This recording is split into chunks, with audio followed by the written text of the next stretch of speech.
A few months ago, I made a video where I wanted to see how fast I could obtain the Master Sword in every 3D Zelda game. Now, not to toot my own horn or anything, but those times were so unbelievably fast that even the speedrunning gods were starting to sweat. I did read a few comments that said I should use the knowledge I gained from that video to make a more optimal run of each game. Which, I mean guys, come on. Did you even watch the video? Those are optimal times. So instead of remaking that video, I decided on something better. Tell me, what does every swordsman need? That's right, a sword. But what else apart from that? What do you mean they don't need anything else? Wait, what the fuck? Well, what does every shieldsman need? That's right, a shield. And because Link is known for his shieldsmanship, I thought it'd be fun to see just how fast we can obtain one of the most iconic shields in the whole franchise.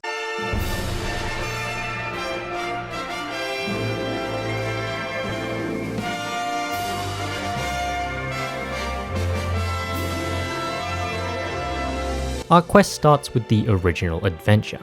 Now you'd think that because this game is relatively short, it wouldn't take that long to obtain the Hylian Shield, but as you can see, I was actually struggling to find it. I started the game as usual, I grabbed the sword from the old man and began my adventure. Now, if I'm being honest, it had been a while since I played through this game, so I had forgotten just how confusing and cryptic the layout of this map was. I cleared dungeon after dungeon after dungeon, yet there was no sight of this bloody shield. At this point though, I'd sunken far too many hours into this game to not just complete it, so that's exactly what I did. I bodied Ganon and saved Zelda. And you won't believe this, but I still hadn't obtained the Hylian Shield. The Hylian Shield isn't even in that game, dumbass. Sorry, what was that? What do you mean the original Zelda doesn't have the Hylian Shield? I mean, are you fucking kidding me? You could have told me like 3 hours. All joking aside, the first 4 games in the franchise don't include the Hylian Shield at all. I was planning on stretching this joke out a bit longer, but dude, fuck off, man. Shit's not worth it. Yeah, I think we should just skip over to the first game to include this iconic shield.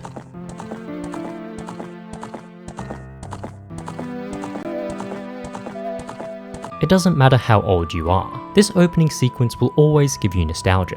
Ocarina of Time has remained the highest rated game on Metacritic, and looking at the reviews, it's pretty obvious why. Thankfully for us though, the hunt for this revolutionary shield is actually pretty simple. We begin in Korok village after being woken up by Navi. We grab the Kokiri sword and farm 40 rupees by jumping over these platforms and opening these chests. Unfortunately, we're forced to spend these hard-earned rupees on this garbage shield. Not to worry though, as we'll be replacing it soon enough. From here we humble Mido before stirring up the Great Deku Tree's insides, which sounded much better in my head. This unfortunately kills him off, but oh well. We don't have time to mourn, as we make our way over to Hyrule Castle. From here, it's a short skip to Castle Town, where the bazaar will sell us the legendary Hylian Shield for 80 rupees. Now, if you've been paying attention, you'll have most likely realized that, well, we're broke. Thankfully, there's a little storehouse near the entrance that's filled with pots that we can break to farm rupees. And not only that, but the guard here sucks ass at his job, and even willingly replaces the pots with new ones after we leave. So after we farm up enough rupees, we make our way over to the bazaar where we finally obtain the Hylian Shield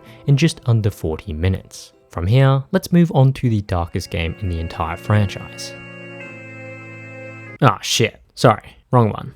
Unfortunately, Majora's Mask doesn't contain the Hylian Shield, and nothing makes that more obvious than the reviews for Majora's Mask. With that being said, let's dash on over to the next game, shall we?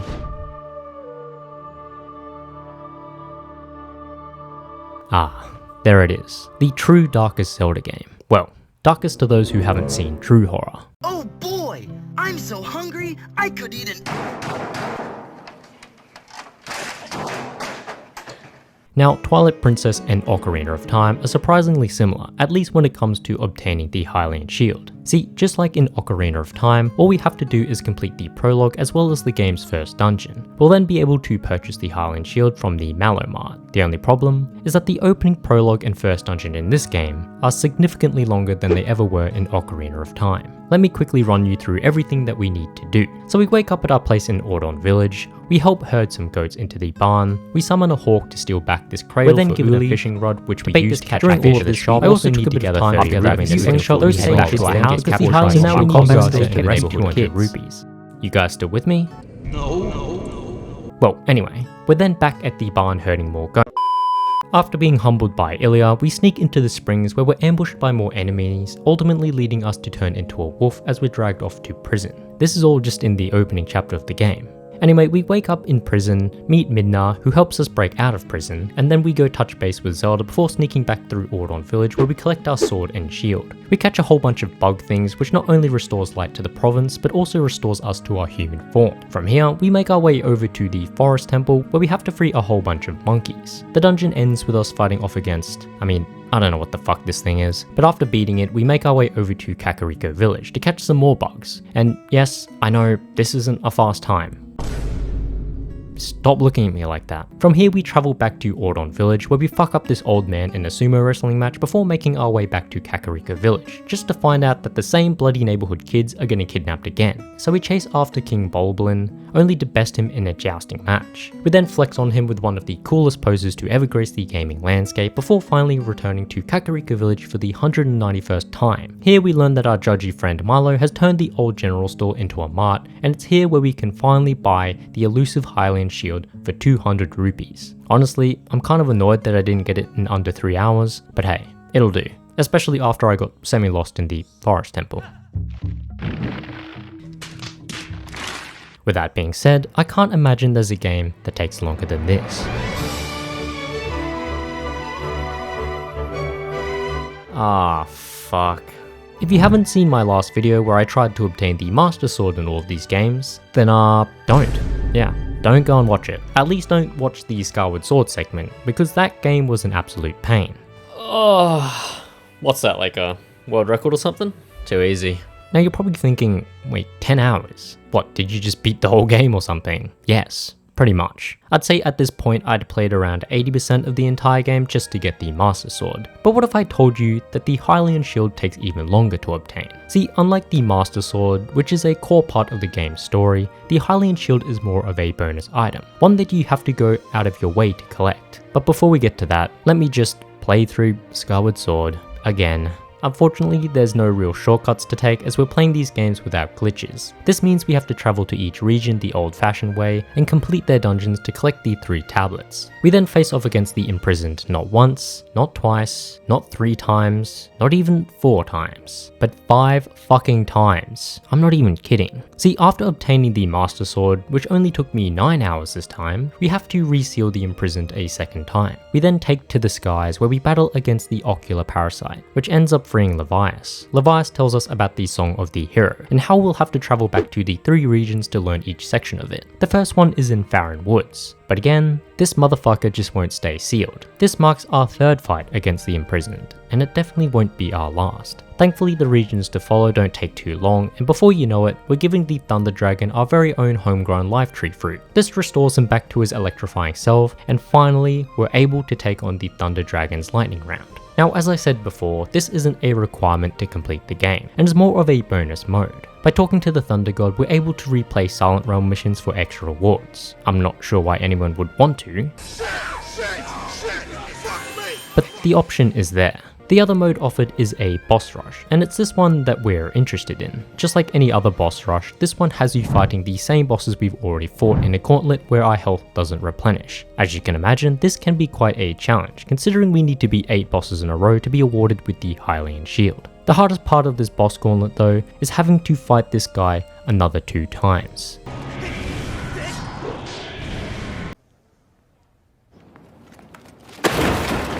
Either way, after nailing Celia Mai from Monsters Inc., I was awarded with the legendary Hylian Shield, and it only took 11 hours. Yeah, I don't think any games got much hope of beating Skyward Sword's time. But if there was one that had that potential,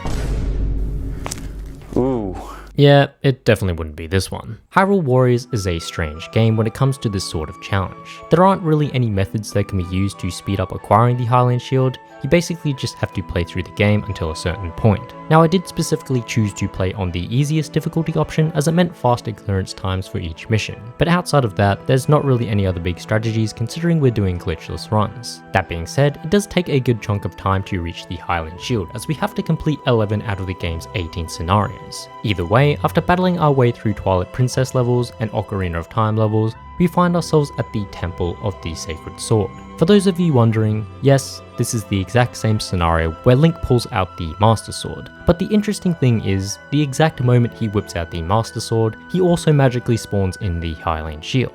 I'm not even joking. If we rewind back to the opening cutscene of this very mission, we can see that Link has no shield on his back whatsoever. But the moment he walked up to the Master Sword, he's now got a shield on his back. But this still isn't the Hylian Shield. Rather, it's just his shitty standard shield. Once the cutscene ends though, we've somehow spawned in the Hylian Shield. Like, what? To this day, this remains one of humanity's greatest unsolved mysteries, and I for one am not smart enough to solve it. So we're just going to move on to the next game.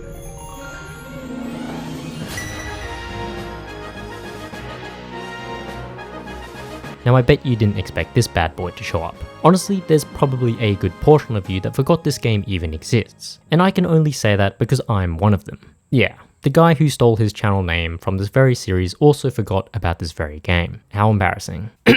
Anyway, A Link Between Worlds is an interesting one, purely because it was one of the first Zelda games to allow you to complete its dungeons in any order that you wish. Why is that important, you ask? Well, the Hylian Shield in this particular game is a dungeon item, meaning the time taken to obtain it can vary greatly between each playthrough. Now with that being said, every playthrough starts the same and requires us to complete the 4 introductory dungeons. These dungeons aren't particularly long, but there's quite a bit of travel time between the entrances of each one, and while you can quick travel after saving at these weather vanes, you still have to reach each dungeon the first time around on foot. There's also a surprising amount of dialogue, which seems to carry on for a good while.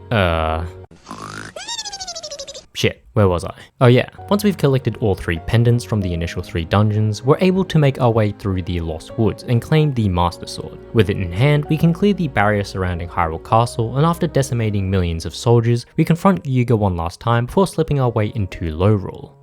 Get it? Because it's the opposite of Hyrule? High? Low Rule? Low? High Low? Anyway, now that we're here, we actually want to travel back to Hyrule and rent out the Ice Rod. As I mentioned before, we're now able to complete the majority of the dungeons in any order that we wish. The question is, which one contains the Hylian Shield? No, seriously, I haven't played this game in so long I don't fucking remember. Thankfully, I don't need to remember, as I have some very close friends that are Zelda experts. Luckily for us, Turtle Rock is one of the shorter dungeons in the game, and after just a few puzzles, we find ourselves rewarded with a chest that contains the legendary Hylian Shield. At just over 2 hours, this happens to be one of the longer times, which as we'll come to see, is honestly pretty surprising, especially when the games to come are some of the longest games to complete in comparison. We've finally arrived at the first open world game. This is where times can vary a significant amount depending on game knowledge and strategies. One thing that should be mentioned is that the Hylian Shield in both Breath of the Wild and Tears of the Kingdom is considered one of the strongest shields in the game, boasting an incredibly high durability stat. With that in mind, you'd think the shield would be hard to obtain, but surprisingly, if you know where to go, you can get it pretty much at the start of the game. Well, that's not entirely true. We still need to awaken from our slumber and complete the 4 tutorial shrines, as we'll be needing the 4 runes awarded from each one of them, as well as that overpowered paraglider. I also spent a few minutes on the Great Plateau farming some arrows, as we'll be needing them soon enough. Now after obtaining the paraglider and jumping off the Great Plateau, I made my way over to this cliffside behind Hyrule Castle. From here we have to paraglide over to this little ledge where we run past the Guardian and into the lockup of Hyrule Castle. The enemies here are far stronger than we are at this point in the game, but thankfully so are the weapons. Holy look at all this damage! After quickly dealing with these critters, we make our way over to this final room where we face off against a Stalnox. If you're a walking aimbot like myself,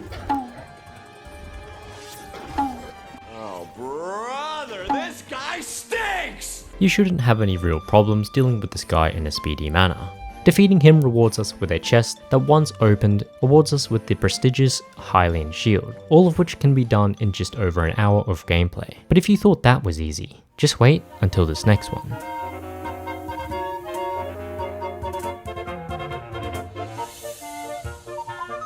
Before this video, I had never played the Switch remake of Link's Awakening. I've played the original multiple times, and I don't recall the Hylian Shield being a part of that game. So you can imagine my surprise when I heard that the remake did in fact include the legendary Hylian Shield. So Without thinking much of it, I whipped out my wallet and eagerly shoved $80 into Nintendo's face, thinking I was going to rediscover that childlike wonder I felt when playing the original, all while using this video idea as an excuse. It starts off all the same. Faron finds Link absolutely wasted on the shoreline before bringing him back to her home. We then have a quick chat with Tarian and wait, no, it can't be. Wasn't that just a shitty shield in the original? Well then, talk about an upgrade. So yeah, I guess that's it.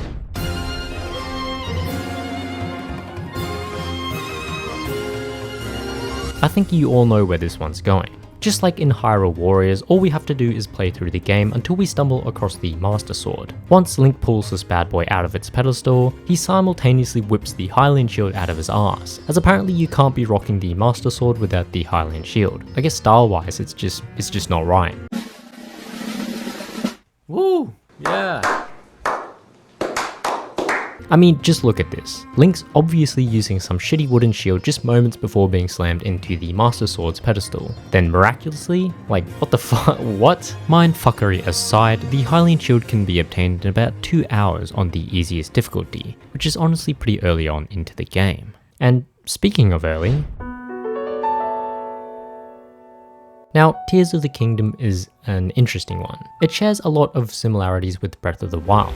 No shit. Especially when it comes to obtaining the Hylian Shield. Now, just like in Breath of the Wild, we can't immediately grab it as we have to complete the 4 tutorial shrines on the Great Island first. These award us with our 4 core abilities, none of which we actually need to obtain the shield. So really, it's kind of a waste of time. Either way, after diving towards the land of Hyrule, we quickly meet up with Pyrrha before running on over to the remnants of Hyrule Castle. Here we talk to Hoz before returning to Lookout Landing. We then move on over to the Skyview Tower where we're given the paraglider, and we can use this initial blast to glide our way to that same cliff face behind Hyrule Castle. Unfortunately, we don't have enough stamina to make it all the way, so we have to get a bit more creative in our methods. Oh my god, bro. Oh, hell no, man. What the fuck? Yeah, so my method was pretty dog shit, but after a few minutes wasted, I did eventually make it across the river and onto the cliffside. From here we do the exact same thing and glide away onto the docks under Hyrule Castle. If you were to do this the normal way, you'd have to get past a set of gloom hands, but with my current gear, there's just no way I'm doing that. So instead, I went around to the rock face here and climbed up this wall. All we have to do now is light an arrow on the fire and shoot it towards this beacon. This causes a chest to appear which contains the Hylian Shield. This one does clock in a bit slower than Breath of the Wild, but that's mainly due to the Sky Island taking longer to traverse and complete than the Great Plateau.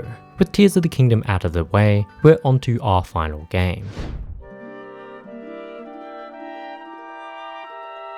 Now, I know everyone's screaming at me and telling me that this is a Zelda focused game, and yeah, I know. I mean, why else would it be called The Legend of Zelda? In all seriousness though, despite Zelda taking the reins in this one, we actually start the game as Link. And would you look at that, not even 30 seconds into the game and he's already flexing that shield on us. Like, we get it bro, you're a beast. Triple kill. But not even that shield's defending your screen time in this game. Now because I'm including cutscenes into the timers this time around, our final time ends up being a much more reasonable 39 seconds, which, if I'm being honest, is pretty damn slow. Looking back at them now, I think I understand what my old friend meant when he said I could optimize my times. I mean, these are pretty fucking slow. At the end of it all, this is how each game stacks up in terms of the time taken to obtain the legendary Hylian Shield. Honestly, for such a go-to item, I was surprised at just how fast you could acquire it in a lot of these games. I know that lore-wise, the Hylian Shield is just the traditional shield wielded by the Knights of Hyrule, but when certain games are referring to it as the most powerful shield to ever exist, it does raise a few questions as to why it's so easy to obtain in certain games. Either way, I do hope you enjoyed this video, and if you did, please do drop a like on the video, and if you're crazy, you can go ahead and subscribe as well. I promise I'll love you forever and ever. I hope you all have a wonderful day, and I'll see you all in the next one.